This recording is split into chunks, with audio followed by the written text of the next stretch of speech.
welcome back to PSGL. George Morgan here and Jack Pinnett. All the lights are currently lit here on track, and it is go, go, go! Donoso with a crafty manoeuvre up the inside. Masterclass from the Chilean. Crucial championship points on offer here. Do not count down Danny Berezne. Longe has done the job. This is for the win between these two. Freddie Rasmussen wins the United States Grand Prix. Alfie Butcher wins for the first time ever. Lucas Blakely takes the championship. It's Barry Foreman. Jarno Opmeer is your champion.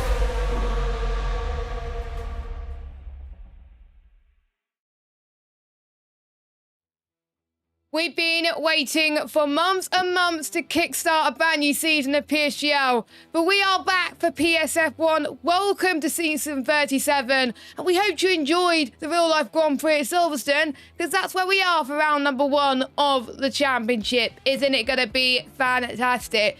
Now, your commentators for this season, your lead commentator will be Evan Dalton, but he's on holiday for the next 2 weeks, so I'll be covering this week. But joining the PSF1 commentary box once again, you all remember him. It is Mr. James Head. James, welcome back to PSF1. Are you excited for the season? Oh, I'm absolutely buzzing for the season ahead. Yes, welcome everyone to season 37 of PSF1. We have absolute delights, I've got to say, out on track. We've got Matteo, who won the championship last season. Cameron Dowds, who came runner-up. We've got a whole host of new talent coming through the system here on console as well. It is going to be very, very good. And hopefully, these drivers will provide the action that you guys want to see at home and that we want to see in the comment box. Yeah, exactly. I've been looking at the driver lineup as well, which we'll go through in a minute, and it is stacked with unknowns. It's probably going to be one of the most open seasons in PSF1 we've ever had. We're not going to know who's going to do well, and we got some familiar faces returning to console for the very first time, just like we saw Cameron Dowds do a few seasons ago. But more information about that in just a moment. We have got to go through. So like I said, we got Silverstone this week in Britain, then we got Miami next week, then we go to Austria, another personal circuit that I really do like commentating on at PSGL. Then we got a week break, then we got Spain, then we got Hungary, Japan, Jeddah, Mexico, Belgium, Monza, Qatar, and then finishing off the season towards around about end of September time in Brazil. Quite a range calendar. It should test the drivers to know when, shouldn't it, James? It really should, yeah. I think Silverstone starting off here tonight, not only is it the home for both of us here in the commentary box, I'll just say that now, but also quite a few of our drivers out on track. The likes of George Ansell, who's sadly not here, gonna be hopefully getting a good result as seasons go on and of course as races go on. We've got Miami, Austria, then a break week. So having those first 3 races, you want to try and hit the ground running, and these drivers have got very much experience in doing that. But remember last season, Jess, I think we had 3 different winners out of the first 3 races. So yes, anything can happen in PSGL PSF1. It usually does. And there's a few people that are determined to really redeem themselves after last season. Of course, Matteo looking to make it 2 for 2, which hasn't been done for quite a while. The last time I think it was Matthew Older that did it, who's won the same tier back to back as well. But we've gone through the calendar, but I think I know the people in the chat, James, would like to know who is racing this season. We've got drivers ranging from the people racing in F1, is about half of them, to drivers who raced in F6 last season. Yes, F6. That's how open it is. Just shows how different the game is in terms of driving style, because it suits people's driving style differently. But James, who is racing in season 37 in this top division? We have FBL Zorzo, a very familiar face to viewers of last season. He's alongside TLT Brando. Rens Thomason, the young up-and-coming star from the Netherlands. He's alongside Radadal, very good figure, of course, in PSF1. Matteo and Leonardo in the Ferraris, very good pairing, I've got to say, from their perspective. The all TF10 pairing of Rayen and indeed Bell Belby, really interesting to see how they got on. Of course, they progressed through their tiers F5 and F6, I think, last season. Gavano and Luca Rapazza in the Kick Saubers, of course, the TF10 boys, by the way, in the Haas. Kick Saubers of Gavano and Luca Rapazza. Luca, of course, signing into ETA as recent as about a month ago, so looking forward to seeing how he gets on. Cameron Dowd and Tom, all Shazoo pairing. I'm not going to pick them up anymore because I think it's a very good pairing. But not only that, they've got two all-time Shazoo pairings because Volakonga and Oscar are in the Mercedes as well. Then we've got George Ansel and Danny Van Ruyten. George not here tonight because of pedal issues. Ian Van Unen and Alpha Gully in the Visa RB. And then Ryan and Dirk in the Williams. Ryan is on a study trip, I believe, as well. So we are seeing here tonight two reserves filling in. Hazara normally will be in the Williams, but of course it's multiplayer cars, so none of that will apply here. And Max von der Geest is also reserving in as well, and they're reserving in for Ryan and indeed the Red Bull of George Ansel, respectively. So those are your reserves tonight. And yes, as James was saying, there we are going to be racing in multiplayer cars because it is found to be that the equal cars may not be equal, but it might be changed due to the patch that came out earlier on today, but it was too late to test it for PS, so they may test it for PC later on in the week, but for PS we're sticking to multiplayer cars, so that means we'll probably get a bit confused as to who's going to be in what car or whatever, but we'll sure we'll be able to tell you anyway. But as we were saying earlier, Silverstone, the home of British motorsport, you can't get better than that. First used in Formula 1 back in 1950. The last time we raced here was back in season 35. I wasn't here for that because I was in Leicester for a few days. I think it was Byron that commentated with you alongside. But a familiar face won the race. It was Cameron Dowd. So Cameron Dowd's looking to be the favourite tonight. And I do see Cameron's dad in the chat. So he has high hopes for his son. He does have high hopes for his son. I sadly don't have high hopes for Cameron Dowd, and I'm normally the first person that absolutely obliterates him on these live streams normally and call him like the son of God and everything like that. But Cameron Dowd, I think honestly he struggled on this game, and I honestly think that from the social races we get to see a different side of Cameron Dowd. He might have to get quite dirty. He's won here twice, PCF3 and indeed lastly in season 35 and PSF1. Also winning, though, twice around here, Matteo. So it could be really interesting to see how that title fight fares, if it's going to be between them two again, or if we get any new kids on the block. We have got the drivers coming out first out on track. I believe Volakonga is one of the first out on track, along with the likes of Tom and Oscar. So all the Shazoo guys want to try and get that airtime early, but this is going to be really exciting. And Jess, I cannot wait for this. Here we are then. We are back on the circuit. I've been waiting for this for weeks for PSGL to get going.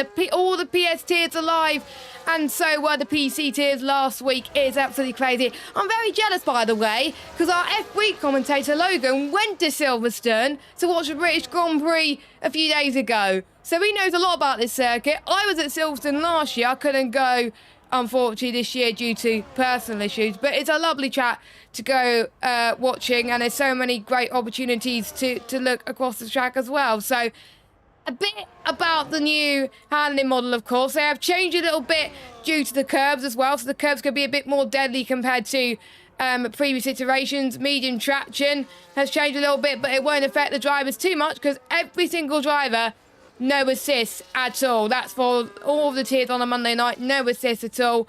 And also the ERS mode we've got to keep an eye on as well. They got 3 to their disposal in their hot lap.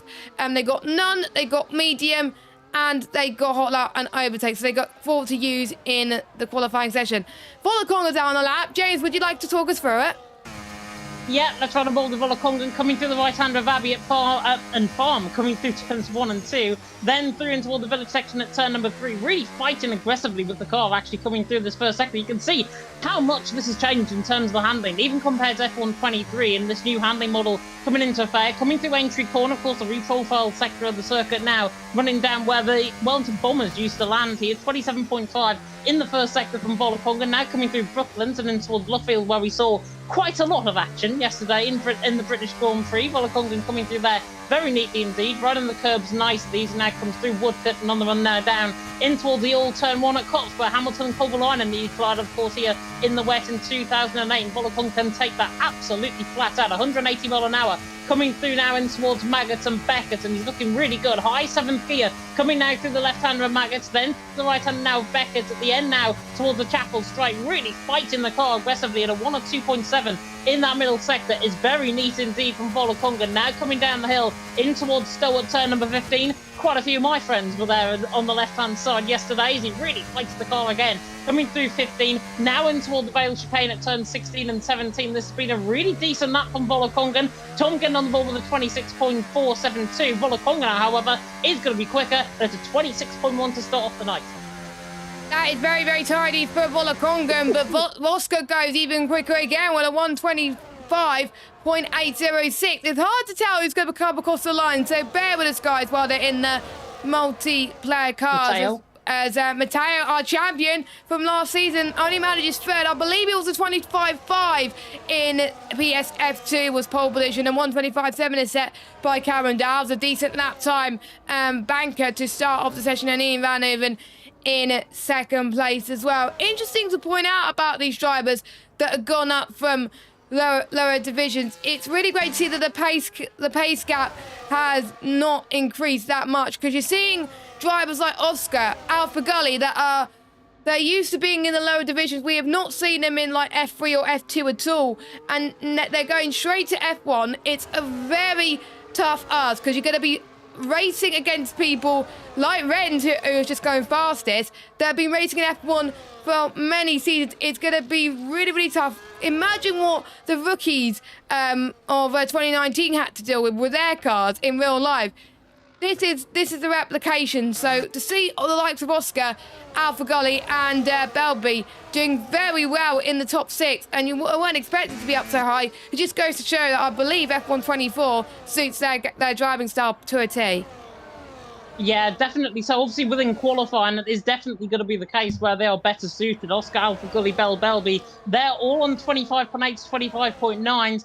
Obviously, behind Renz Thomas and behind Cameron Dowd. Cameron Dowd shut me up already, I've got to say, on this live stream because of what I said a little bit earlier on about it. But Renz out on top from Cameron Dowd in second, Ian Van Unen in third. I'll tell you who I'm more surprised with, to be honest, further down the field. Max von der Geest down in 14th position in the Red Bull normally, but obviously would be filling in the Red Bull if it was. He's in the multiplayer car. All black car, I've got to say, as well, which is not too keen on the eye because there's about 10 black dots on the track map, I've got to be honest. So it is very difficult to try and see who is who. But Max von der Geest should be, I think, a lot quicker than what he is in 14th position. Volokongan as well in 11th. A little bit of a surprise that he's further down the field. But these are early steps. It is F1 World Cars. It is just the first runs of qualifying. But it is as normal. Renz Thomason out on top, Cameron Dowd second, Ian Van Unen in third. And the last time I think they were top 3 was the Dutch Grand Prix last season, season 36. Yeah, the Dutch Grand Prix. That was a decent Grand Prix. Cameron Dowles has left the session, so that's not good. Hopefully Cameron could join soon. Luckily, it was a group invite, so you'll be able to join quite quickly because he's on PS5. Just an interesting point to note as well. We've got multiple champions that have joined us this season. We've got F5 Drivers Champion in season 34, Hazara, who's reserving tonight, and he was in F2 last season. Oscar PSGL PSF5 champion, and we got Rain, who was an F4 Drivers Champion in season 35, and he won in Brazil last season, which I believe, well, I remember watching that race, and that was very, very good for him as well. And of course, we've got Dirk, the F2 Drivers Champion, the man that I'm going to keep my eye on this season when I'm watching from the sidelines, because yes, I'm not commentating for the entirety of the season this season. I'm keeping my close eye on Dirk a lot because he's shown pace a lot in F2 last season. He won the championship quite early on as well, so we'll see what he could do there as well. And of course, we've got Tom, who won F2 back in the day as well, season 30. He came close to winning the season 33 drivers title in F1 as well, but couldn't quite do it. Or was it probably a few seasons after that? I don't know. So I'm keeping my eye on these two, but don't count the other drivers out. We've got 10 minutes to go, James. Everyone is going out on laps, and no dark clouds in the sky, luckily. So Let's see what they can do. And one thing to keep an eye on is the engine braking as well. That's another mode that's changing F1 24. That's going to play a massive factor. Yeah, definitely so. It is going to be really interesting. Of course, they've got to manage that ERS a lot better as well. Tom is just preparing up on his lap. Running now down in towards Abbey at turn number 1. The ex-F1 Esports Challengers man.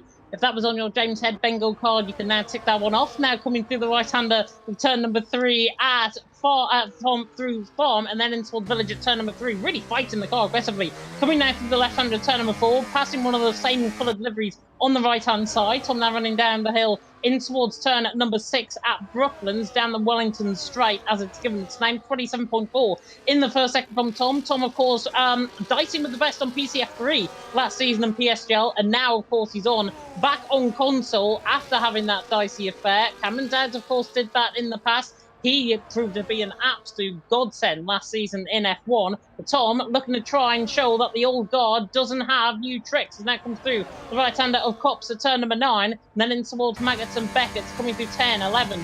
Then through the left-hander turn number 12. Really flying through there. 7th gear carry through there. Coming through Beckett's. And now coming out once again down the straight. 102.5. Much better. And that's the Tom we like to see. He is up on his time. And he's looking to try and improve around about Ian Van Unen, Oscar, Alpha Gully. That sort of area is where you expect the man, the myth, the legend to try and go. As he now comes in toward the left-hander at turn number 16. The ex-F1 Esports Challengers man on the run toward the line. Of course, he was in third around here in qualifying in Challengers. On the run to the line. Goes 8th position in the end, but that is much better lap from Tom. 2 tenths separating Tom and Renz out there on top. The gap is just so close between everyone. It's absolutely crazy. They're all fighting the car so much to make sure they get into pole position. Ryder Dow is heading towards Maggots and Beckett. Now we got, I think, one of the purple cars about to either finish or start a lap. Yet that is Azara, of course, it's about to start. I have asked the drivers today about what they think of the updated patch. Now, a lot of drivers saying that the patch is a lot slower. Yes, it is slow. I think it's around about 7-8 tenths slower compared to the patch, probably due to the changes that were mentioned. So the times that you would have saw in PC on Thursday, take that with a pinch of salt. Well, I think we could see a lot slower times on PS due to that matter. So if you think, oh, PS is slower because of X, Y, Z, it's because of the patch to make it a little bit more realistic. Because obviously you can't attack the curbs in the last pack like you can in real life. And Jensen saying around about 6 tenths slower, but it does vary for different people. Yellow flag has been flashing for ages. There we go, it's back to normal now, but a few drivers are heading across the line. We got our pole man who's looking to fire a challenge. James, he's purple in the middle sector. He is purple in the middle sector. Belby's also purple in the middle sector as well. So keep an eye for him down in 10th position. Renz is behind him. Danny Van Ruyten to the top step. Wow. Really good lap there from the man who normally is in the Red Bull. He goes quickest. Max von der Geest, however, comes in there with a 25.6. This is more like it. Renz Thomason now has got a fight, and he's got a fight in his hands because he does improve, but he only stays third. Cameron Dowd now to the line. He goes even quicker, 25.542. So it's now Cameron Dowd for Max von der Geest in second. Danny Van Ruyten there in third. Yellow flags in the middle sector are doing my nerves in, put it that way, but Dirk also improving as well. In fact, actually, he just came across the line. He was a 10th and a half up and has went 16th. But Cameron Dowd out on top. Yaron is not here, but somebody is coming toward the line. Ryder back into the pit lane. Not sure who's next on the lap, Jess. Everyone has just finished their laps, I believe. Yeah, they just finished their laps, so they're going to go into the pit lane. So we've almost pretty much reached the target that the DF2s were set, but I think we could get a few tenths quicker. So your current order at the moment, Cameron Dow's out there on top. Then we got Matt van der Geest in second, Danny in third, Renz in fourth, Brando in fifth, and Alpha Gully in sixth. And it's around about a few tenths separating first and 13th. Let me actually get the gaps for you as well. Let's put in perspective, the top 19 separated by less than 5 tenths of a second. We've got the top 3 separated by less than 2 tenths of a second, which is really, really great to see. It's nice to see that they put in a lot of effort as well. The drivers haven't had enough time to practice with this patch as well, so that is very good that they're still pretty close. It just shows that Louis and Connor did a very good job on the places. I believe it was Louis that did the PS placements. This shows that these drivers that are on this grid definitely deserve to be in PSF1 with how close they are. Oh, for sure. Oh, for sure. And this is only the first round of the season, so obviously there will be changes potentially within the lineups in the early stages, probably within the first 2 or 3 rounds. At the minute, nobody's going to be moving. Nobody is looking as quick as what they are. And honestly, it is really refreshing to see this as well, because normally we see the first race of the season be Cameron Dowds up toward the top end, and then you have the bottom guy about 6, 7 tenths off the pace compared to everyone else ahead of him. Hazava is in that ball right now, but he hasn't got a proper lap really set in. He will be around 25.7, 25.8, I think, when he does come in with a proper lap time. But it is Cameron Dowds out on top, Max von der Geest there in second, Danny Van Ruyten there in third. My favourite Estonian, by the way, in the chat, in Ron, saying good luck to the boys for me, towards Jensen, that is. So Shazoo clearly liking the attention that they're getting right now, not only on the screen, but also in chat. And also looking in there as well. Francesco saying, Yarno Racing? No, sadly not. But at least we've got the best on console and the best on PlayStation right here, right now. And remember, if you are brand new to PSGL, not only on Twitch, but also on YouTube, Yarno What Me was once PlayStation. So the best come from PlayStation. They do, and a lot of PC guys came from the PlayStation. There were quite a few on Xbox. I remember Brendan Lee came from the Xbox side as well. I think Josh Ido came from the Xbox side. So a lot of drivers have come for the console side as well. But whilst we're waiting for the drivers to get back out on track, we do see one driver coming out. I'm not quite sure who that is.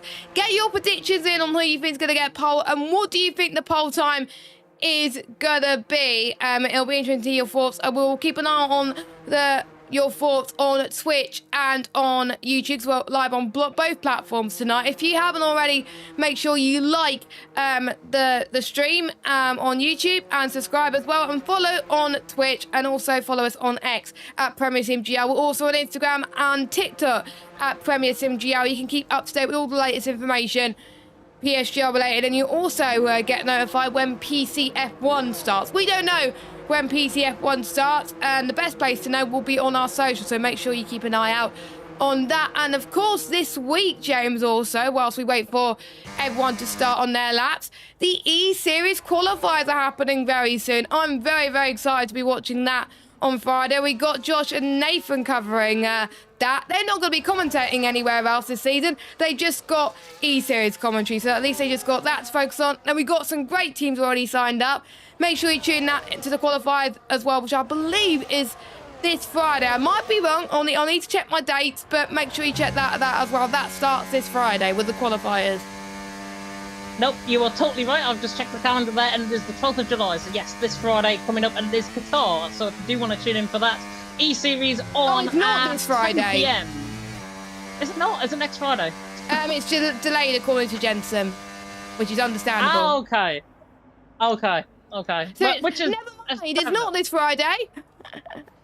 But we're still getting an E-Series plug-in regardless of when it happens, so it's all good. Volokongan, by the way, is going to start up on his lap time right about now, with about 1 minute and 40 seconds left on the clock. Cameron Dowds out on top, Max von der Geest there in second, Danny Van Ruyten there in third. Volokongan, though, on the run now down towards turn 1 through Abbey, through the left-hander turn 2 at Farm, then in towards the right-hander turn number 3 at Village. Is also just starting off on his lap, along with Max von der Geest. Volokongan, however, will not be improving on this lap time because he's absolutely bellied the curb. Coming through turn number 3, he's going to be down surely in this first sector because of it. His first sector split is going to be a 27.6, 3 tenths down. May as well back off a lap and go again. Yeah, I think quite a few drivers will need to back off and go again. I think very, very soon as well. Look at the blocking, by the way, in towards the final corner through Bell and Club. Let's hope they move out the way very, very soon. Max von der Geest heading towards Woodcote. He's improving on his lap time, so we'll have to see what he could do going on his lap time. Azara is just about to start his laps. Also, his 2 tenths up on his run. He's going to be one of the first people to finish his lap. He went a bit squirrely through Maggots and Beckett as he heads towards Chapel now. As Thomas retired from the session, he's not going to improve. I think he must have binned it somewhere on his lap. But let's keep an eye on Zorzo first. He's purple in the middle sector. He's flying right now, only taking 19th, but he only needs to find 5 temps to get pole position. But he will lock up heading towards the final few corners of Verdun Club is Is he going to upset the field? We'll have to wait and see. Sick, but that's still very, very impressive. We've got, I believe, Ian Van Hooven heading towards the final corner. He's going to be next towards the line in, I can't remember what team he's in, but it looks similar cars to other teams. He goes up the line, P2 for Ian. James, I'll let you cover through the rest of the field. Watch out for Cameron Dowds, though he's improving by 200ths of a second. Danny Van Ruyten, 700ths up. Rens Thomason, 10th and a half up in that middle sector as well. Cameron now coming through the right-hander, though, of turn number 16 and 17. Now through club corner on the run toward the line. Does he go quickest? Oh, you bet he does. 25.528. He does improve, but watch out for Rens Thomason. Watch out for Danny Van Ruyten. Rens now toward the line. He's going to be next across the line. Does he go quicker? No, he stays 6th. So he must have lost time in that final sector. Brando has backed off a lap time as well. Max von der Geest there staying in 3rd. Danny Van Ruyten now coming through the final couple of corners on the run to the line. Can he shock the odds? Ooh. Yes, he does. 25.428. Huge lap there from Danny Van Ruyten. Zozel there is backed off in a lap. I think Dirk has done the same. Well, in fact, actually, Dirk was 2/10 up. Coming now in towards Valen Club, coming through 16 and 17, then through the right-hand turn number 18 again. Can he now try and upset the apple cart on the run toward the line? No, he doesn't. Stays 14. Zozel there is done. That is qualifying done. Danny Van Ruyten out on top from Cameron Dowds, runner-up, of course, in PSGL, PSF1 last season. And Bell Belby there down in 3rd position. And look at that, actually, Jess. Cameron Dowds and Bell Belby only separated by 1,000th of a second.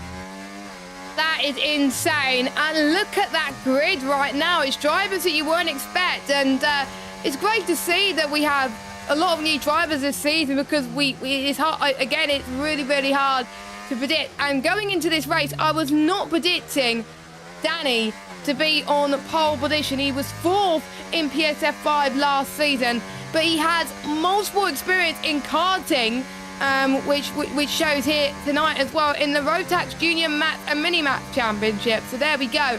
And he's also in a Verso Esports as well, so you can see why he's very, very quick. But I was not expecting to be up there, because he has not won a championship. He's not won a championship at all, and now he goes right there in P1. That will bring some eyes on a lot of drivers here tonight. Definitely so. I'm shocked at that pole position. I'll be honest. Cameron Dowds looked like he had that. He had improvement in that final sector. He was slightly down on his previous best, but he still improved. And then Danny Van Ruyten just comes out of nowhere. But I did say, watch out for him, because he did a very good first sector, backed that up in the middle sector, and backed it up again in that final sector. So really, really good stuff from Danny Van Ruyten on pole position by 1/10 of a second over Cameron Dowds, who, let's just face it, is probably a GOAT on PlayStation. He's there in 2nd. And then Bell Belby in 3rd, a really, really strong thing. Mabak there saying in the chat, is he the new pad GOAT? I think he is. We are, however, going to go for an intermission break. Yes, here we go with our sponsors, GT Mega.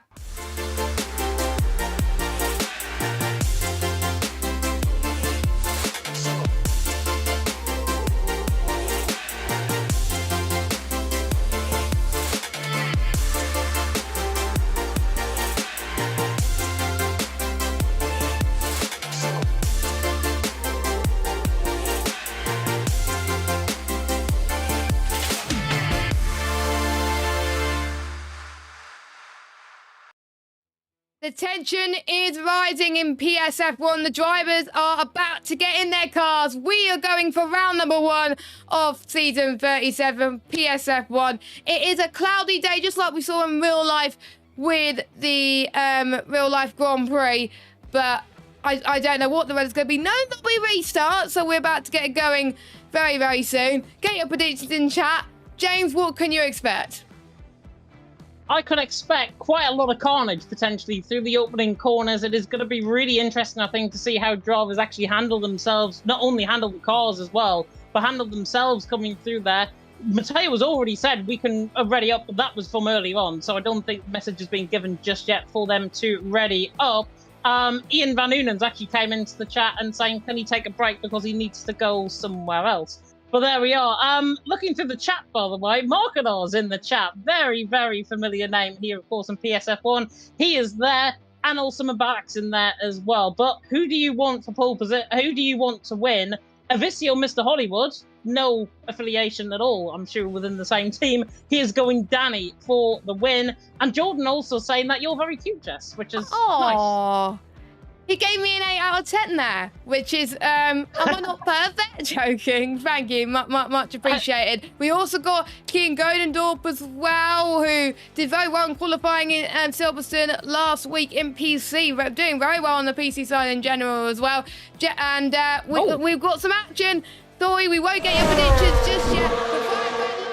On for the first round of PSF1. It's a go. Good start from Danny, actually, but a bad start for Cameron Dowles. He's dropped down all the way. It's a P4, but Danny is lightning off the line as he heads towards farm at entry now. They're heading towards the loop. One car's already gone off the circuit. We'll keep an eye on which car it is in just a moment. Danny, 3 tenths per second separating him and Belbay. Belbay is having a good start. So Leonardo, we've got side-by-side action heading towards the Wellington Straight. We've got Leonardo under pressure from Rens Tomlinson as they go round the outside into Brooklands and Luffield. One of my favourite parts of the circuit. And there's contact in the background. Jade, what happened?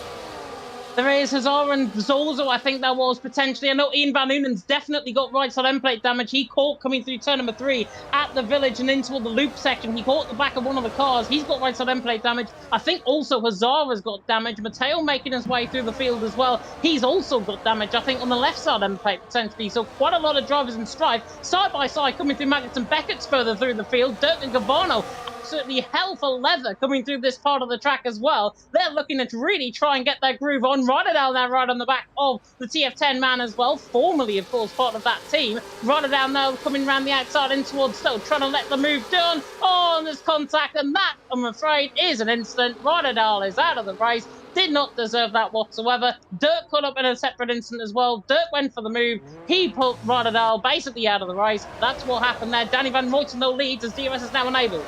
I'm surprised there wasn't a safety car for that. I really am, but it shows everyone else is able to keep it clean. We'll keep an eye on the tyres as well as to what everyone is in. So I know people will ask me in the chat, what are the tyres? What are the tyres? So the top 4 are on the Stockholm mounted tyre. Ren's on the mediums, and he's keeping up with these guys as well. So really great to see it's Balbay trying to go to the left-hand side in towards Brooklands. We'll see what he can do. Can he chuck it around the outside in towards Luffield? And it's going to be really tight if he could do it. Bit of a squirmy as they head towards Woodcote, but Danny covers Belberry off, which is really great to see.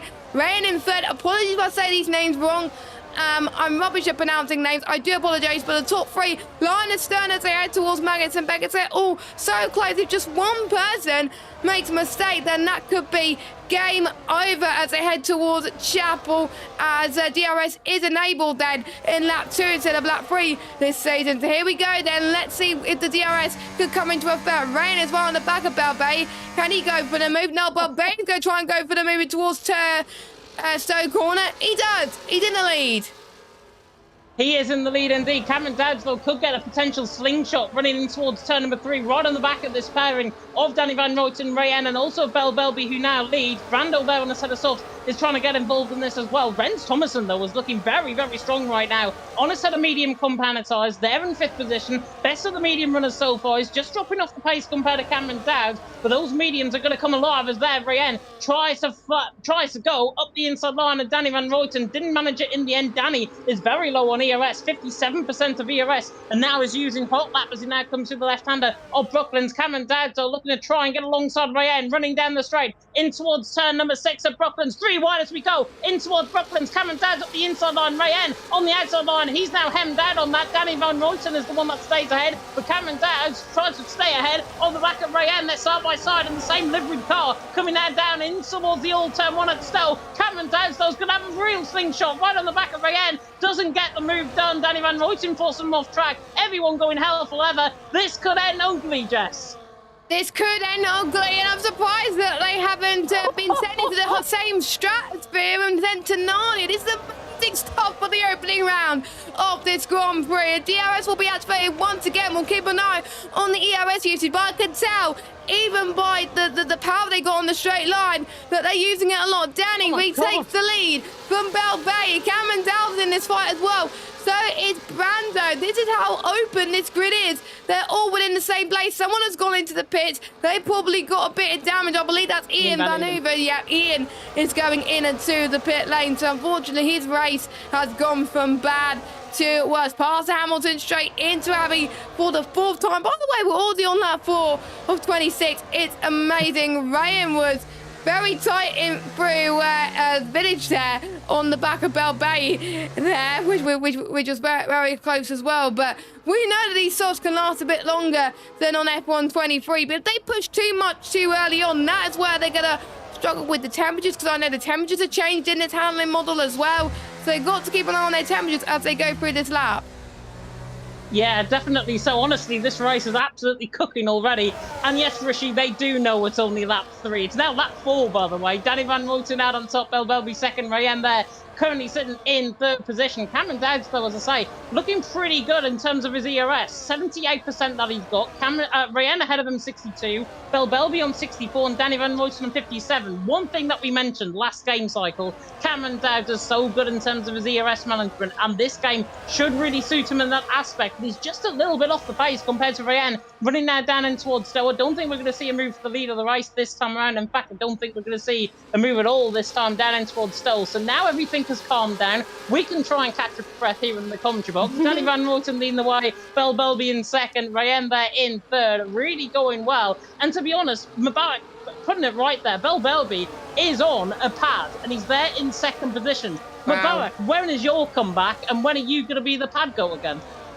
We've literally, I think there's been quite a few pad goats in PSGL these days that have just proven to us that you can race on a pad with no assist, no problem. And there's people that have been managing a pad pretty good on this game with no assist. It doesn't matter what equipment you have. You can race on F1 24 with any equipment.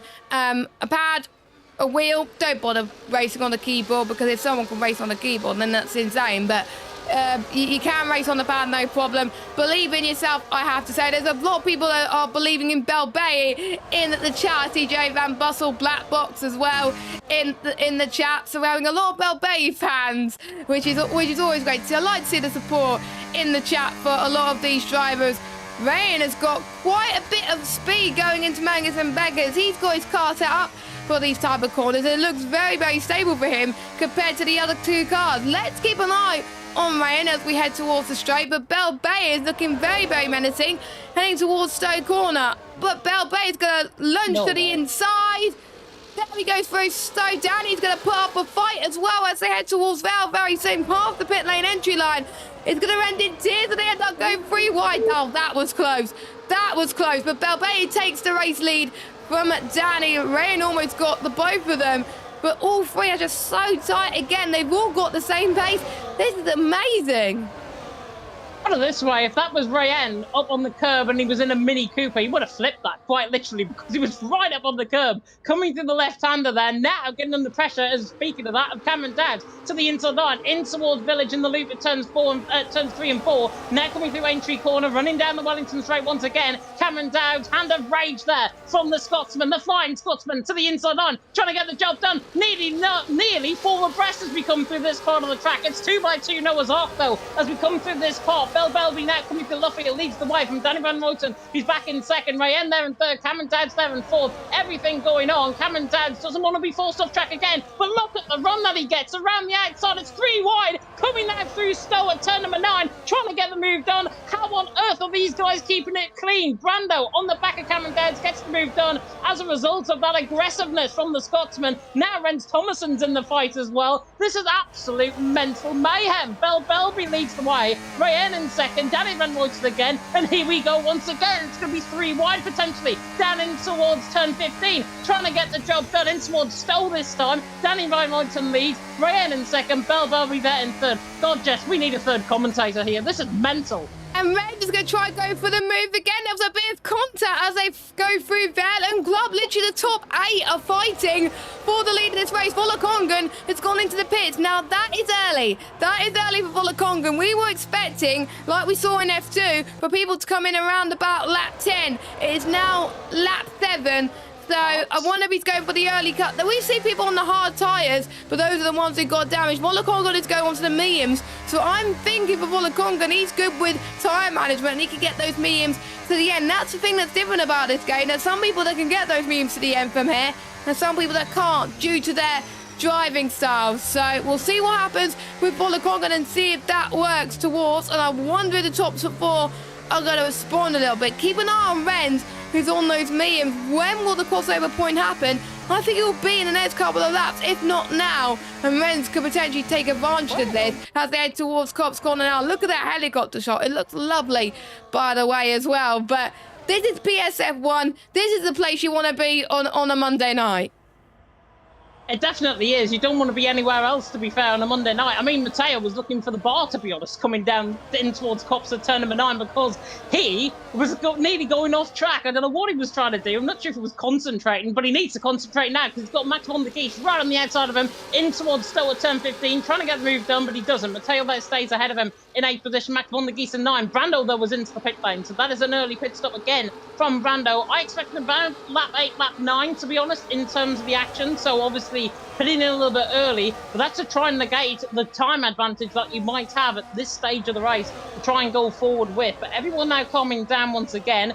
Thank God for us in the commentary box. Danny Van Roten leads the way. Ryan in second. Belbelby there in third. He's looking to the inside line. TF10 man on the back of Danny Van Roten. Doesn't get the move done, and everyone now coming through entry once again, looking to try and get the move done. Looking through the chat, by the way, Blackbox saying he's only here for me. So that's very well said, but Jess is also very, very good in this commentary box. So please share the equality across this commentary box rather than to me, as Ryan is in trouble and Belby's gone through, and I think Ryan may have an issue potentially with steering.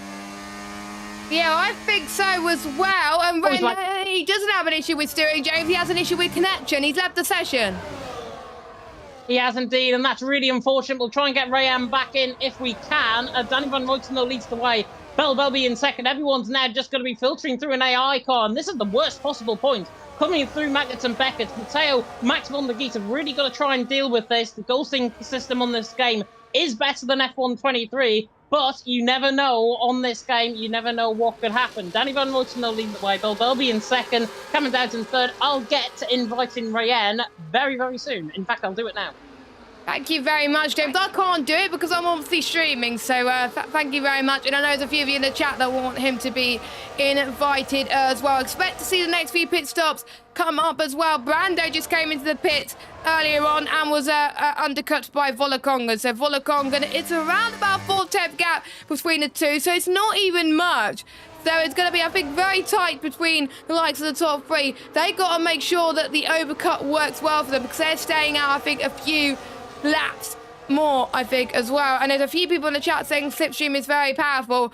It seems to me that even after the batch, it is still way too powerful. That's why Slipstream is not recommended in qualifying, because you will get a penalty for that if you do that, according to the stewards. Hopefully the guys have read the stewards briefing on that one. As soon as you get behind another car and you're just a few tenths behind them, you can gain just so much speed. It's absolutely insane. That's how powerful it is right now, as we are heading towards the pit stop window very, very soon.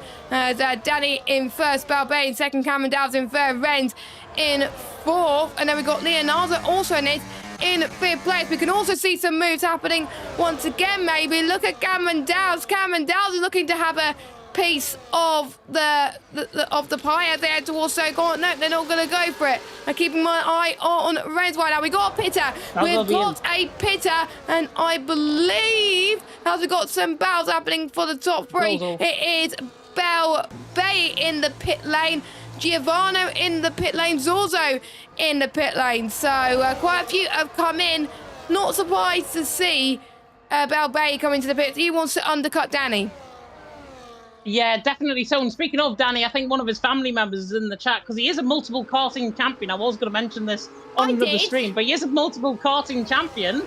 And Chris Van Roten there, clearly a family member, very, very proud of him out in front, whatever relation he may be. He's there leading the way. Cameron Dowds in second, Renz Thomas in third. But those pit stops are crucial. Belbelby has actually came out behind Brando. Brando is essentially leading this race at this moment in time because of all the slipstream, because of how the pit stops operate around here. There is a yellow flag, and Belby is round, coming through turn number 3 at Village and in toward the loop. So he's clearly caught, I think, on that inside curb, and that is him round. He's now dropped towards the back end of the field, or the back end of this early pack.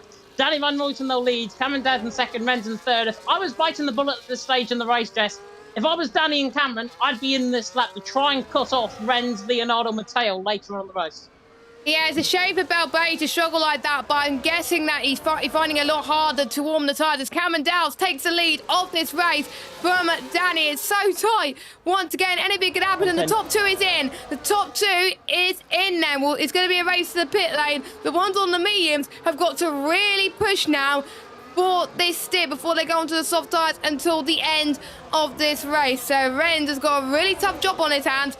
So is Leonardo, and so is our champion from last season, Matteo. Don't count him out for the win of this race with his lovely blue livery as well. So these 4 are going to try and do a very good job there. So Cameron Dowd, let's keep an eye on these pitters actually, because we've got Brando coming towards the Hamilton straight now. Bolakongan as well. Those are the 2 to keep an eye on. Zorzo too. So Brando heading towards Abby. Yeah, it's not even close. It's not even close. Brando is effectively your net race leader. Bolakongan in second, Cameron Dowd in third. So the undercut has worked, but will the tyres make it? Again, it depends on their driving style in this game, James.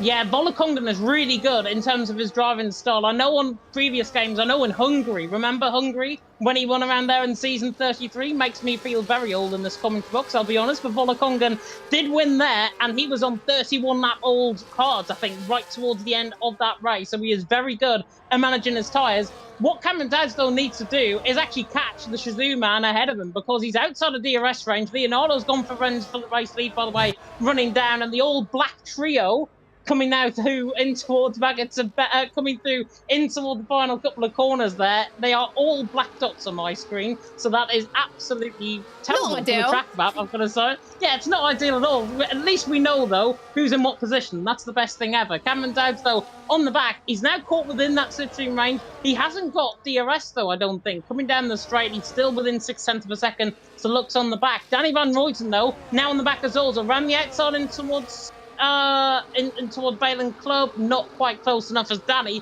has to try and sit and suffer behind Zozo. Zozo's on 1-lap pressure tyres, so he will have the warmth in those tyres. Danny Van Ruyten, though, he's got to be very careful in terms of DRS, because Zozo currently 11%, Danny Van Ruyten 24%.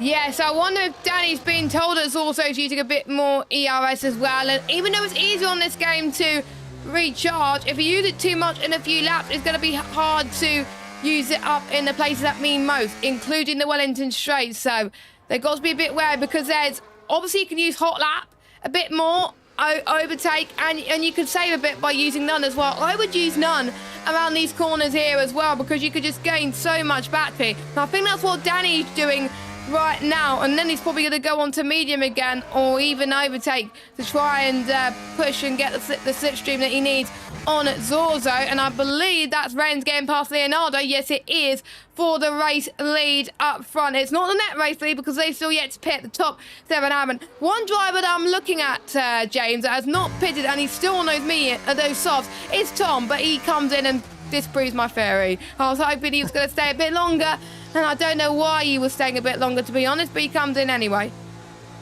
It's perfect timing, to be honest, there for Tom to come into the pit lane, if albeit a very, very late pit stop on that sort of compound of tyres.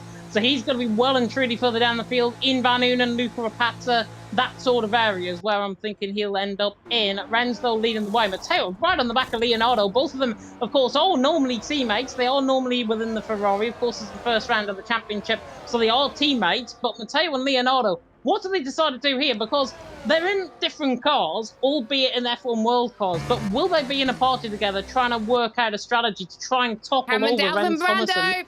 In the lead, Cameron Dowd, though, going for that move on Brando, as you mentioned there, Jess coming now through into the entry down the Wellington straight. Brando's on the outside line. I think he's got the toe actually off the back of Volakongan. Goes around the outside into Cameron Dowds. Helicopter cam is beautiful on this game, I've got to be honest. Coming out through in towards Luffield. Brando just shuts the door on him, and that's the move done. So Brando remains 8th, Cameron Dowds in 9th. But for how long? Because Cameron Dowds tries to come once again on the back of Brando. This time not to good effect, and Cameron Dowds has to sit and suffer. They are behind Volakongan and Brando, which is actually good for the likes of Danny Van Ruyten, Zozo, Gavano, and the likes of Belbelby and Rayen. They're on fresher tyres, and they are going to be eating into the ground that Volakongan and Brando are losing.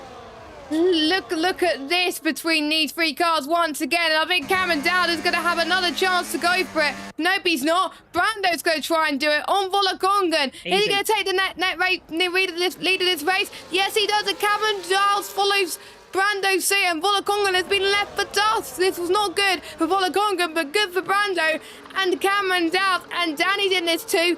So is Zorzo. Zorzo and Danny are looking for Volakongan and Cameron Dowd to make a mistake. Alpha Gully is one of the first on those medium tyres to go onto the soft compounded tyres, and they're going to try and get them to the end of this race. We see Tom do 11 laps earlier, so it is possible for the softs to get to the end. Danny ran on the back of Volakongan. There's contact coming through the left-hand return number 4. That is unfortunate for Danny Van Ruyten. I think that might have been Dolzer with a slight tap on the rear end, just forcing the car coming through the left-hand return number 4 at the loop. And that is unfortunately still within DRS range, but he's now into the clutches of VT8 Gavano, who of course was part of F3 and F2 last season in season 36. He's been looking to try and get on the map. He's really came about in this race. He's like a silent killer. Currently in Gavano. He's run on the back of this train, and this is the train that is made up of basically the net race leaders. As Leonardo loses 2 positions, passed by Renz, passed by Matteo once again. They should be coming in the pit lane very soon indeed. They're coming, staying out on for another lap. Cameron Dowd's on the back of Brando, Zozo on the back of Volakongan. We probably can't keep up. Give us our paychecks right now.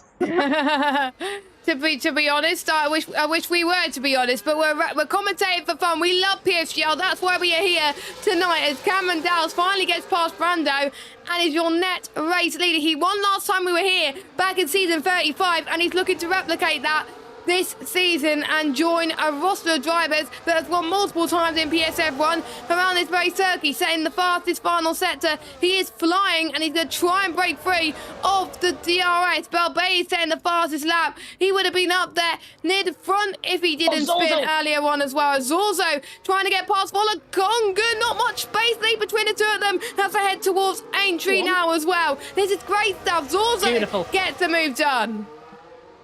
Yeah, absolutely beautiful. Picture perfect from Zozo. Picked that up coming through turn number 3. Round the outside of Villager turn number 4. He had the traction. Danny Van Ruyten, speaking of which, has the car as well round the outside into Luffield, into the inside line of Luffield. Gets the job done. Volakongan may just been done like an absolute kipper here, because Danny Van Ruyten side by side with them. Now on the run down into the all turn 1 at Cops. They're going to be wing mirrors apart as they come through this part of the track. But Volakongan there remains in behind. Danny Van Ruyten through these into 9. This race is absolutely insane. If this is a sign of things to come in PSF1, my God, Evan Dalton's going to be in for a treat next week.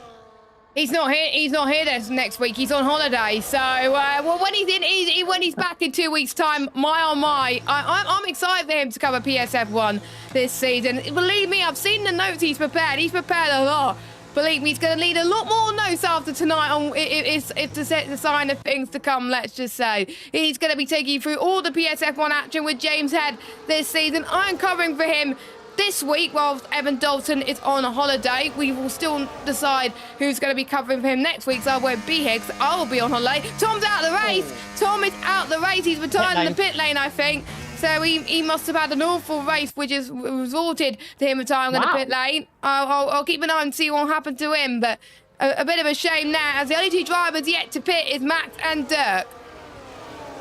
Watch out for the soft runners, Jess, because Matteo and Renz have came out right in a really good part of the track. Gavano ahead, Volakongan ahead. They're fighting, actually, coming in towards Brooklyn. So this is going to bring Matteo and Renz on this lap around right into play in terms of this battle. The AI, by the way, is Tom coming out of the pit lane. That's what the yellow flag is still out there for, out on track. Gabano, though, goes around the outside, and Volakongan, he gives and takes, but he gets the move done. Gabano Thuni's into 7th, Volakongan there in 8th, Matteo there in 9th, and Matteo has burned all of his battery to try and catch up on the back. He knows it's crucial for him and the Grand Prix and for him and those tyres to try and get to the end. Those are going to be 20% fresher right now than the mediums ahead. So Matteo's got to make that count, and he's got to make a count now. Renz Thomason right on the back of him, and look at that. Matteo might not have DRS running down this straight, but he's within DRS range, and that is job well done for the Italian stallion.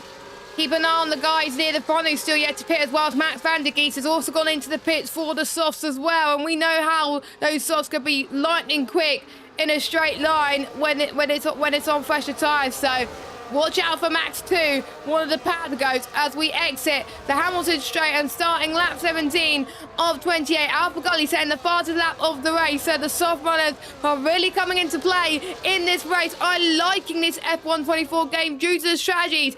It was really predictable last year as to what the right strategy was. It was either mediums versus hards or hards versus mediums. We are starting to see more of the softs come into play on this game, and I absolutely love it because they can push depending on the driving style, and it is really great. And they don't have to save on the tyres too much as well because they know they can last long. It just has to be how good they are in terms of the smoothness of their driving. Here we go then, Matteo heading towards Woodcote, giving Volakongan a run for his money. We know that Matteo's going to wait until the hangar straight and slow to go for the move. Everyone apart from Dirk is yet to pit. Cameron Dowd is right at the back of Dirk, ready to give him a taste of his own medicine. If Cameron Dowd doesn't make a move on, the soft runners will have something to say later on. So Cameron has got to make the move now. Here he comes then in towards the hangar straight. There we go. He's got to, because otherwise he's going to be in a lot of trouble. Bit of contact there, but they should be fine, hopefully. Ian Van Unen, by the way, in strife. Sorry to cut you off there, Jess. Ian Van Unen in strife, coming halfway down the straight down in towards Cops at turn number 9. Really, really strange, and he's really losing the car as well. That car is not very settled. He's got rear wing damage, He's I gone think. for a spin. He's got rear wing damage, definitely. I'm not sure, maybe if he had an incident. Dirk is into the pit lane, by the way, from that race lead. Cameron Dad still now leads. Brando in 2nd. Danny Van Ruyten there in 3rd. Matteo has got to make moves on the back of Gavano. As soon as I say that, move done on the inside of Gavano. How do you like them apples, Gavano? He's through and he's into 5th. Gavano there in 6th. Ren's there on the back in 7th. But look at Gavano coming back now at Matteo, running down the Wellington straight in towards Brooklands once again. Matteo there in 5th. Perfect opportunity now for the championship winner from last season, now the defending champion in PSF1, to make his presence felt. He has won twice around this track, as has our race leader Cameron Dowds. Surely it's not a bit of deja vu for my tweet earlier on? Yeah, I've seen you, James. You always like to make predictions in your tweets, don't you? I don't tend to, because every time I say a driver in my tweet, they end up not doing well.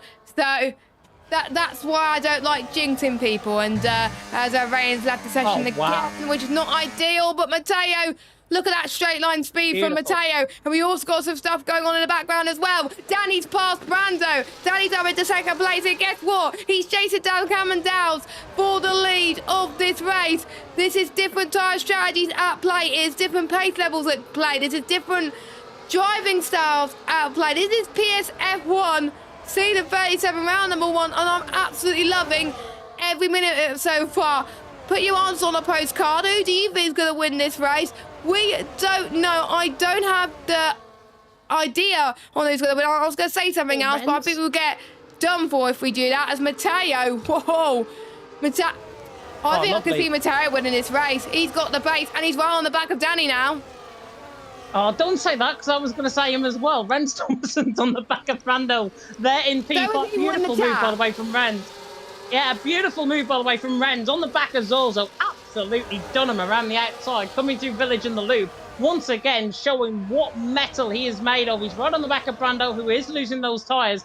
I honestly think Matteo is in the best position, but it's only if those tyres can hold towards the end of the race. These softs have a real knack of going off around 7 or 8 laps into their stint. So Matteo has got to be careful he doesn't run the tyres over the heat advantage and over the tyre advantage that he's got currently. Because if he hasn't, then he's going to win this race by an absolute country mile. But watch out for Renzen behind, and watch out because there's 3 wide down the straight. Matteo tries to go through the middle of Danny Van Ruyten and Cameron Dowds. Cameron just shut the door on him.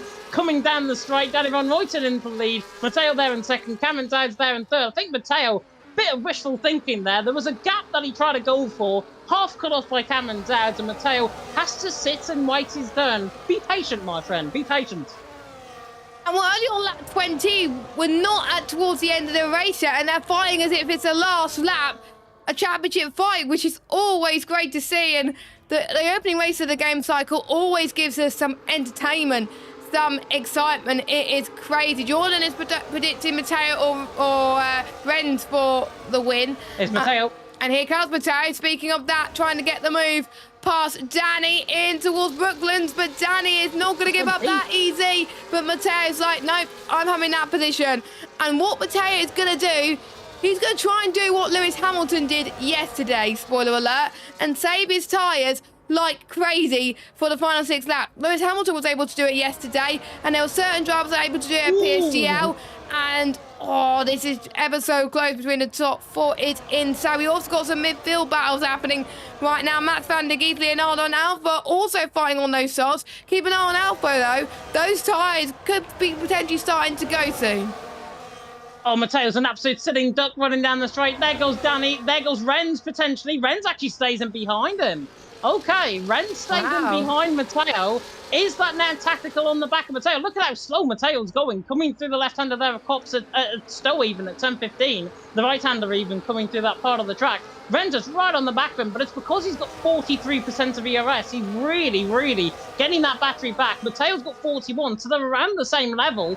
But Renz, interestingly, staying in behind. Danny Van Ruyten, though, that experience of karting in real life is going to come into play. He leads the race. He's going to be under pressure. He's had this before in real life. Now he's got to experience it in the sim racing world once again on his first race in PSF1. Matteo, Renz Thomason, Cameron Dowds, all podium sitters, all race winners last season around here in PSF1. Indeed, in season 36, and now they are going to be hoping to try and get the first bite of the cherry here tonight. On lap 21 out of 26, Danny Van Ruyten leads the way. It's not a question of when he's going to lead, it's a question of if he's still going to lead.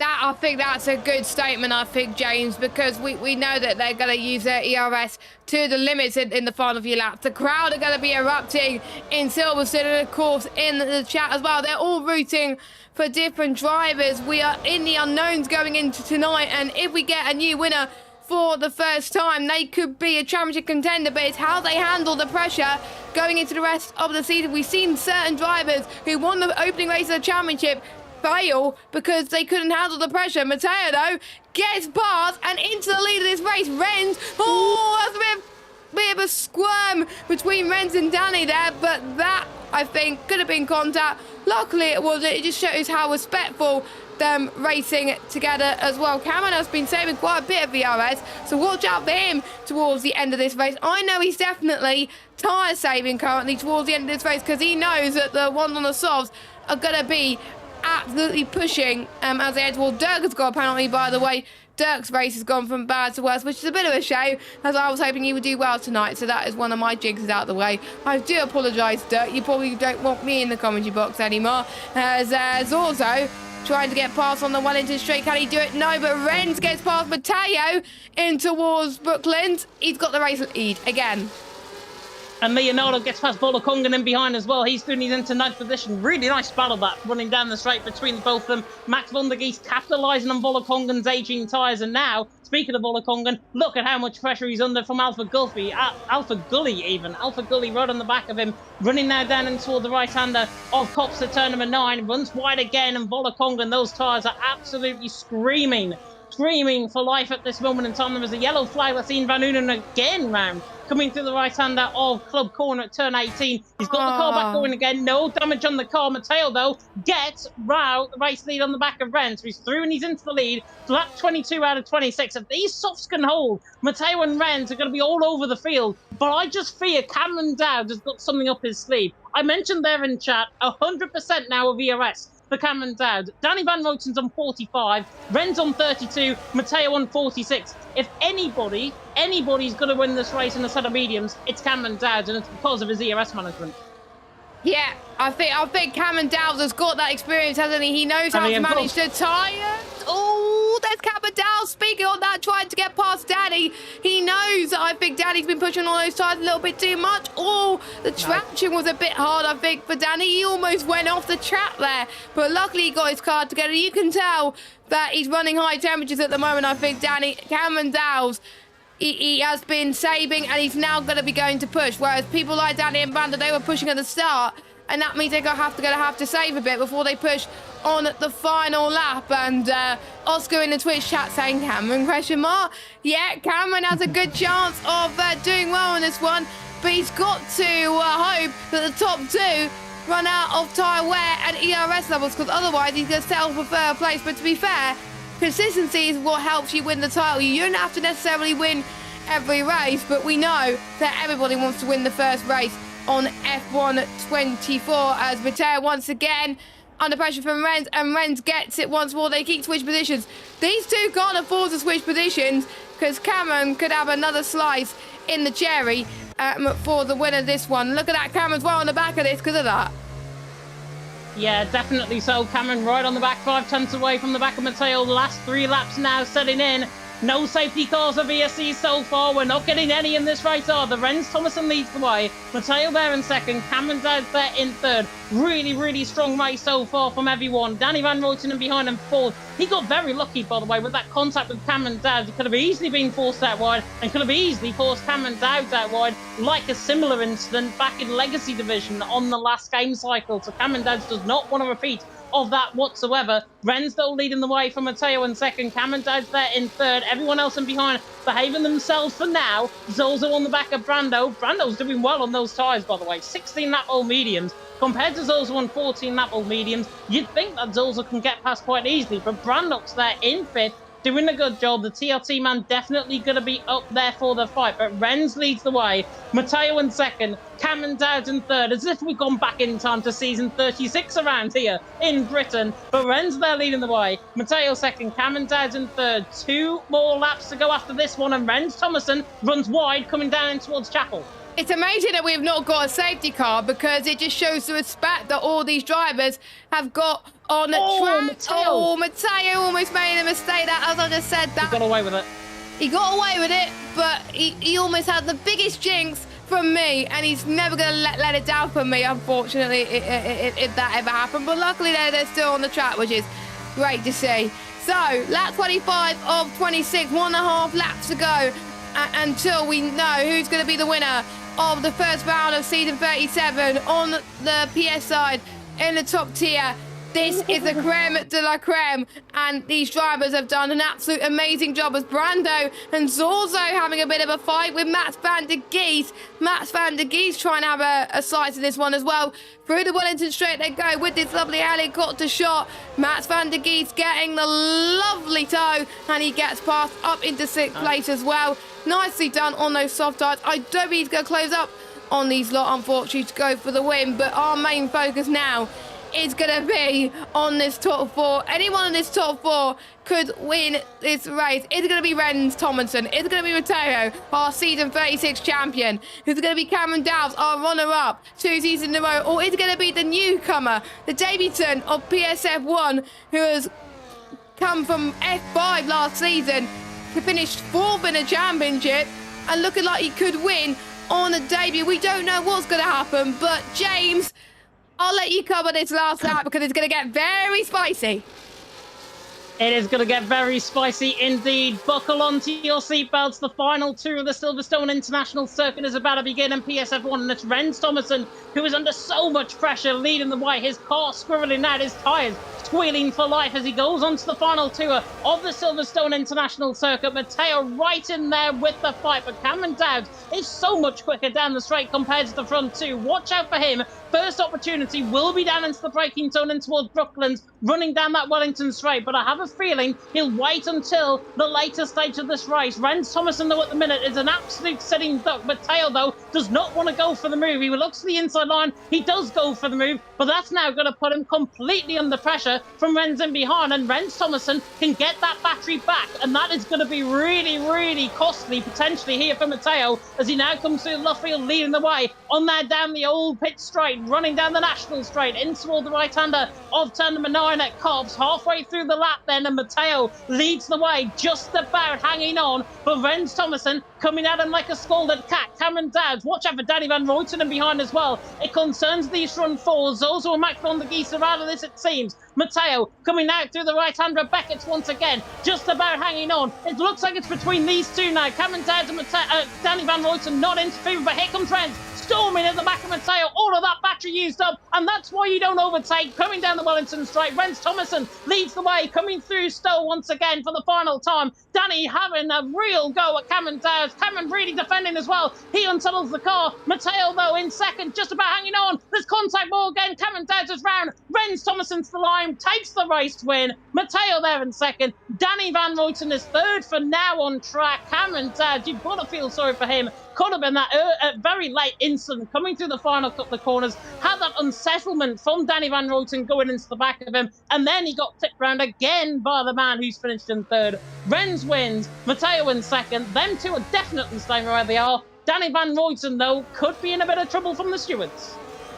Yes, unfortunately. There was a bit of bargy towards the end there, but Rens Thomason, he knew what the likes of Mateo and Cameron Dowds was doing. He knows that he to let through on the Wellington straight and then get past on the Hangar straight. That is where you gain so much time, and that's what Rens did. He played it absolutely smart today, and he's won the first race of season 37. What a race. Evan's probably gutted that he's missed this, to be honest. He probably wish he wasn't on holiday this week. Very true, very true. And wherever he is, I hope he is sunning himself at the sight and sounds of what we had tonight in PSF1, because that was absolutely unbelievable. The racecraft, honestly, it was a bit aching to F2, I've got to be honest. The real-life racing in F2, it was really, really strong, though, out on track. Frankie there saying in the chat, the fight with the likes of Kimi Antonelli really helped them. That's a little bit of shade, I think, coming there from the VA man, but it is him in third position, Danny Van Ruyten. But it is Driver of the Day awarded to Mateo. Absolutely deserves it, I think. But in the end, he had one costly error, and that was the overtake down the Wellington straight. He should have never have gone for that. Otherwise, it would have been his race win, and Rens Thomason would have been second. So however you play it out, one of them deserved to win. This time occasion, it's Rens Thomason.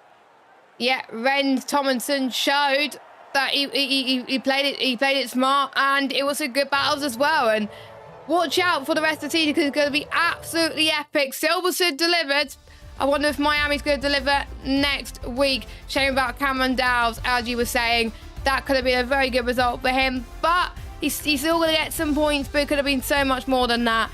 So anyway, Rens Thomason, your race winner. Mateo in second, Danny in third. What a debut for him, but will he keep it? We'll have to wait and see. Zorzo, a brilliant result for him as well. Max in fifth, Cameron Dowd in sixth, Alpha in seventh, Brando in eighth, Wollongong in ninth, and Leonardo will be your final point scorer, because the top 10 score points. Not like F1 though in real life, where it's like 25 points, it's 16 points for a win. Fastest lap goes to Max, and there's the rest of your results. Ryan kept disconnecting, and Tom and Ryderdale and Ian are your free retirement. I could have really I could go through the rest of the grid actually. There we go, that's the rest of the grid. But who's your driver of the day, James, before we go to some interviews?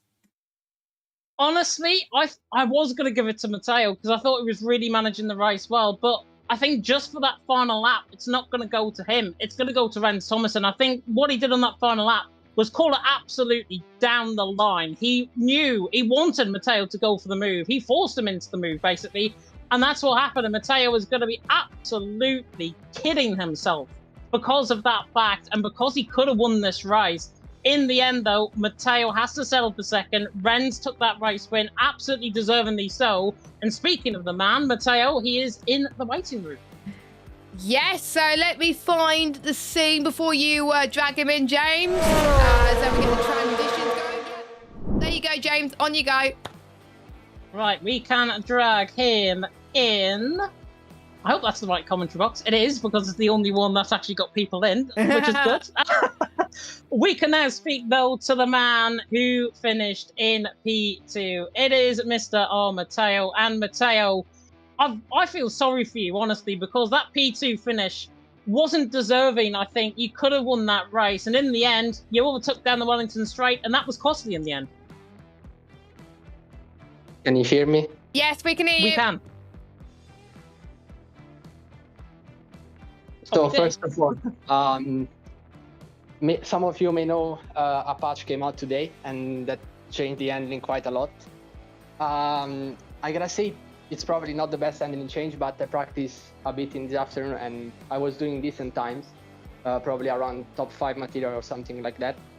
But yeah, I don't know what happened in qualifying. I just did 3 laps. One was worse than the other, and yeah, it was a P18. But I stayed calm because I knew that my race pace and my racecraft is among the best in this grid. And at the end of lap 1, I was basically P10, so 8 positions gained. And from then on, it was downhill because made the moves on the soft runners. Great strategy. And yeah, at some point I was P1 with like 6 laps to go or something. So from P18, that's surely a demonstration of what could have been today. It definitely was a demonstration. And to be fair, I glossed over the fact that you actually qualified in P18. I don't think either of us even mentioned that at the end of qualifying. But it is absolute kudos to you, my friend, to finish P2. It could have easily been, though, P1. As I say, you went for that move down the Wellington Straight. On hindsight, would you have gone for that move again? Because honestly, I feel that it cost you the race win. Yeah, to be fair, I think that there could have been 2 things in a different way that I could have done to get the win. One was not overtaking on the first straight, and one was not using that much ERS from the exit of Laffield until Chapel. And yeah, those 2 things probably costed me the win because I said I'm going to go for the move, not use too much ERS to overtake Rens. But yeah, then I used too much in the corners after that. So I was left with less than 10% ERS, and I was absolutely a sitting duck. I couldn't do anything against the DRS. But yeah, I think that this is a good demonstration of the fact that TT events don't matter and new eras don't start just thanks to them. New eras start on track by getting podiums and wins in true races and not TT. I like the thinking. I like the thinking there, honestly, from Matteo's perspective. And final question before I hand you over to Jess, just with regard to that final lap. What happened between the incident with you, Cameron Dowd, and Danny Van Roten? Because it looked like you broke to the corner as normally. You parked the bus, as I think you referenced in your Discord comments. And Cameron and Danny Van Roten just had a little bit of contact in behind. What happened with that? Yeah, so first of all, I still tried to go for the win on overtaking Rens. But then, yeah, I went a little bit too deep, locked up the front left, and I went wide. But yeah, once I saw that Cameron was going to switch back me, I saw that from a mile far. I said, I'm just going to park the bus, and there's nothing you can do. Yeah, it's something you can totally do. It's nothing illegal, and it was up to him to, to see that coming. Not my fault if I defend by staying close to the apex. Yeah, definitely so. And hopefully, if that does go to the stewards, of course, it'll get reported.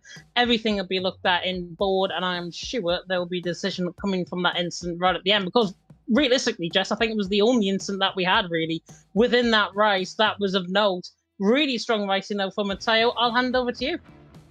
Yeah, thanks, Jones. First of all, congratulations on the podium. Nice to speak to you again, Matteo. What are your thoughts heading into next week's track in Miami? Of course, you have a bit more time to practice now with the patch going out. Let's hope they don't have a new update before Monday. But what are your thoughts on Miami on this game? Yeah, Miami has historically been a decent track for me since it got added to the game. Hopefully, I can put in a little bit better qualifying than today, even though I don't think it mattered too much because, as I said, that was basically P1 with 6 laps to go. So yeah, I just try to do a little bit better qualifying and not have to make so many moves. And hopefully the first win of the season will come there. Yeah, I mean, I'm expecting you to get a win at some point this season. And do you want it dry or do you want some wet conditions next week? Wet is always better than dry for me. So it can be every track, even Bahrain, and I will hope for rain in the actual session. Ooh. Interesting. So Matteo wants rain. You heard it here first, James had. Yeah, I want to drive because I want to see a quadruple overtake like he did in one of his other league races. He knows which one I'm referencing, I'm absolutely sure. But, Matteo, congratulations on that P2. Go and enjoy your evening. Thanks, James. Thanks, Jess. And GG's to Renz for making it the first victory of the season and an ET8 1-2, which is always nice to see. Hey, I just realised that as well. That's great stuff. Well done, Matteo. We'll let you go and enjoy your evening. And I'm just going to try and try. Hopefully going to try and get Danny. Hopefully going to try and get Danny in, because I think Danny said he wants to get an interview. Renz also wants an interview as well. I don't think he can see the waiting room, perhaps. They're not reserved, so they should be absolutely fine. But whilst we do that, of course, that was your top three. It was nice to hear from Matteo once again, of course. He was trying to still go for the win, but Matteo's driving style was really, really good. He made the alternate strategy work, and I wonder if we're going to see similar strategies next week as well, so we'll have to wait and see. So Ren's can see the waiting room. He's in the waiting room now. You could drag him in. Let's go.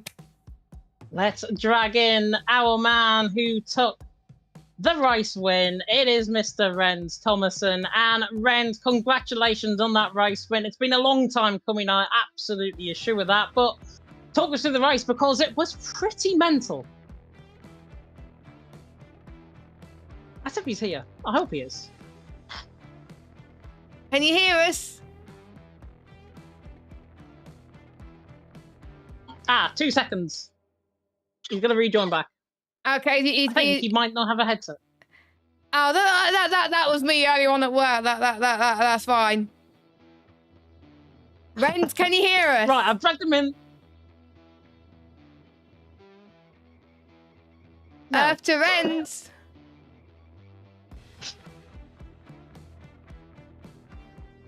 I don't think he can hear us. Unless he's not ready for us. No. He might not be ready for us. That might be the thing. We're gonna probably try and end up waffling, which we already did to an extent as well. Well, put it this way, I think we can waffle on because Miami, of course, is next week. It is round 2 of the championship, and I'm sure we referenced there with Matteo just while we wait. Miami is one of those races that can produce a lot of good overtaking, a lot of good racing, and with this game being how it is, and with that overtaking that we saw there, with how that race went in Silverstone, is Miami going to be more of the same? There are some similar parts of the track which require, I think, a bit similar downforce as well, but the crest, I think, is going to be quite tricky. I expect 10, 14, 16. I spun there quite a few times when I did a league race there a couple of weeks ago, and yeah, there's going to be some issues. The traction is quite difficult as well. I spun there plenty of time. The braking then heading towards penultimate corner, that's going to be tricky too. So that's going to be a test of our drivers. Renz is ready, I believe. So I think I'm going to join. I need to actually get Discord open and join the rating room. I'm guessing is that the case? Yeah, he's on PlayStation, so we'll join the waiting room. Okay, here we go then. Let's join the rating room. And Renz, can you hear us? Yes, now it's good. Yay, now we can hear you. Over to you, James Had. Yeah. Thank goodness for that. I thought we were going to be scared of it. Congratulations, Renz. Race win out on track. Race number 1 out on track as well. Congratulations on that race win. Talk us through it, because as I was referencing there to Jess, it was pretty mental. Yeah, of course. First race is also always a bit, ruined. So, yeah, I'm super happy to win this first one. actually my quali was really bad, so I had to start from P9, I think it was. Yeah, but just got a good strategy in, and yeah, that's it. Just making good moves on the right time, and that was it. And just fighting for the win was a bit hard, because you really need to overtake the people ahead from P8 it was, I think. I came out the pits, P9, P10, could be something around that. But yeah, all the way worked up to P2, and then switching over to P1 on the last lap. It's a very good race, yeah. Yeah, it must have been really good knowing that Matteo made that move down into the Wellington Stripe. Was that planned from your perspective? Were you expecting them to go for that move, or did it just happen and think, yeah, I've got this? Yeah, I actually had two strategies to do. The first plan was to do this, like behind Matteo, so I can get the slipstream, or just driving in front and pushing it really hard to create a gap, create a big of a gap to stay in front of Matteo at the end of the straight. But yeah, I choose this one. So yeah, this worked very good, and yeah, happy to be in P1. Yeah, definitely. So I think, honestly, from our perspective in the commentary box, we regard you as one of the rising talents on PlayStation, alongside the likes of Cameron Dowds and Matteo as well. So it must have been a sense of deja vu for you to be fighting out with the two of them going on to the final couple laps again. Yeah, absolutely. And I kind of expected this before the race, because we all three have excellent pace, and also in the racing quali. So I expected this to happen, and yeah, it worked out. And you see the top drivers came really in the race, and especially at the end. So yeah. Yeah, definitely. So really strong race and really strong showing. And if that's the sign of things to come, we are going to be in for an absolute treat. Jessica Ball, over to you. Yes, indeed. I'm going to ask my usual question first of all. Congratulations on the victory. Great to see you fighting with Matteo in the end there. Miami next week. What are your thoughts on that? Of course, you'll have a bit more time to practice now with the new patch. Have you had a chance to race with Miami on this game? Yeah, actually, I will practice good for that. Miami's not my best track, but not my my lowest track. So yeah, looking forward to that race, and yeah, I'm just gonna practice good and be good in form for that, and yeah, we'll see. And where do you think you're gonna finish? Are you gonna aim for another victory? Yeah, of course. That's Yes. always the goal. If I participate in a race, I always want to win. So yeah, that's the I goal. love that confidence. And the few people that ask, "Are you going to go for the win?" They're like, "Nah," and Ren's just like, "Yes, yes." I like you already. I like you. Anyway, congratulations, Ren. We will let you go and enjoy your evening. Yeah, thank you. Also in the Commentary Rocks. I hope you enjoyed it this race. And We did. Yeah, on to the next one, I will say. Yeah, on to the next one. Do we have Danny waiting in the rating room, James, or is that it? There's a limit, so Renz will have to leave before he joins. Yeah. Right, okay, yeah. So, The joys of technology. So, whilst you sort out, James, and try and get Danny into the commentary booth, we'll get the calendar up again and show you what's coming up in terms of streams next this week. So we've got PC, F2, 3, 4, and 5 on Thursday. We've got F3 and F5 on Thursday at 7 o'clock, and then F2 and F4 on Thursday at 8 o'clock. And then we're back with the PS side on at 7 p.m. and 8 p.m. Let me know when you get things sorted, James, by the way. He's here. He's here? Okay, Yeah. I'll hand it over to you. Snuck in the right sneaky thing he did. Mr. Danny Van Ruyten, P3, out on track. Congratulations on your first podium in PSF1. It must feel good. Yeah, thanks. Yeah, it feels good, but I feel like there was more in there, but yeah. Maybe for next time. Yeah, maybe for next time. And Renz and Mateo obviously brought the fight to you. You had that fight with Cameron Dowds going on to the final lap of the race as well. Do you feel like that fight actually cost you in terms of potentially getting the race win? Because it was a very aggressive fight between both you and Cameron. Yeah, I think he's slightly brake too late, which cost us a lot of time, and that didn't help for both of us, so didn't think that was that smart. Yeah, and obviously, I can come on your racing experience within real life because you are a multiple-time champion, I've been told, or so I've seen, in Minimax and Motormax and everything else. Yeah. With the word max in. How does sim racing translate into real life racing and vice versa? How does real life racing translate into sim racing? Were any of those skills actually needed here tonight within the race at Silverstone? Yeah, of course. I still remember from karting a lot, so I got that experience, and the sim is like the same. Yeah, also performing under pressure is very important, so I got that from karting as well. Performing under pressure definitely suited you, I've got to say, here tonight as well. It was a fantastic podium from your perspective. I'll hand you over to Jess. Jess, any questions? First of all, it's great to see your progression from where you were last season to F1. It's absolutely insane. I've got a few questions, actually. First of all, were you expecting that big jump from divisions to race in the top division? How difficult was it for you, or did you find it straightforward? Yeah, just before the sign-ups last season on last game, I bought myself a wheel. So I progressed quite fastly, so on the end of the season I won like a lot of races, so I knew I had it in me. And now, got some more time on this wheel, and it's a new game, and it's feeling me good. So I'm guessing you're liking the handling model quite a bit then? Yeah, of course. Yeah. Nice. And one final question, my usual question, Miami next week. What are your thoughts going into racing next week on that track? Yeah, I haven't done the track that much, and not even on this game, so I can't tell you right now what I can expect, but we'll see. Okay, we'll let you go and enjoy your evening. Congratulations on your result. Hopefully to see you up there fighting for the win next week too.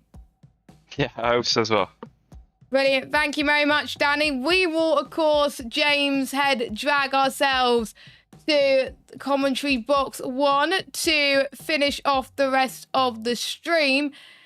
We finally got there in the end. We managed to get through loads of interviews, and it took us going into the writing room to do that. We should have known that after last season, but did we? No. James, what are your final thoughts as I try and sort out the cameras? What are your final thoughts from today? And what can you expect going into Miami next week? Well, first of all, you probably can't even see me because of how dark it is in my room right now, so I apologise for that. But yeah, Miami next week. The races are to go by on F1 23. We saw how PSGL operated around there, and we saw the race that happened around there. It should be an absolute cracker. We've got that long kilometre back straight. We've got all of that back straight as well in the middle sector. There are so many opportunities to overtake around that track. Of course, DRS being enabled on lap 2 will only promote that overtaking. There can be a few touchy moments, the chicane included in that as well. I lost my rear wing actually coming in a career mode race around there, so hopefully nobody's going to follow in the same footsteps of me. But honestly, I think Miami is going to be an absolute treat. If you thought you saw something in Britain, I think Miami is going to be even better. And I hope that because we want to see race by race progression from every single person on this grid, no matter if they're a reserve driver, no matter if they're full-time. Yeah. It's been an absolute pleasure to cover the opening round of the season. Regardless of who's alongside me in the commentary box, one thing is for certain, I will be there. Yes, James Head will be there. We don't know who's going to be there next week. Evan will still be on holiday. I'll be on holiday, so I won't be reserving, unfortunately. But it was a pleasure to cover PSF1 the last few seasons as well. Of course, I'll be stepping in here and then. Who knows, I might be back in PSF2 on occasion as well. But yeah, it's been a pleasure covering Evan this week. And you'll see Evan in round number 3, which is, what round is it? Austria.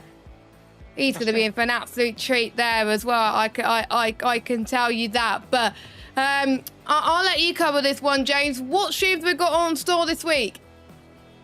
Oh, we've got so many streams that are to come forward this week. Indeed, we've got what was supposed to be E-Series on Friday, which is not happening. It's been delayed, so we're not getting E-Series on Friday. But we've got Thursday nights. We've got PCF3 and F5, along with the likes of F7, F9, and F8, which don't get covered on the stream. That's 7 p.m. UK time on Thursday. PCF2 and PCF4, of course, at 8 p.m. UK time on Thursday. Obviously, no E-Series on Friday, so that means it jumps back forward to Monday. PSF2 and PSF4 coming up at 7 p.m. UK time as well.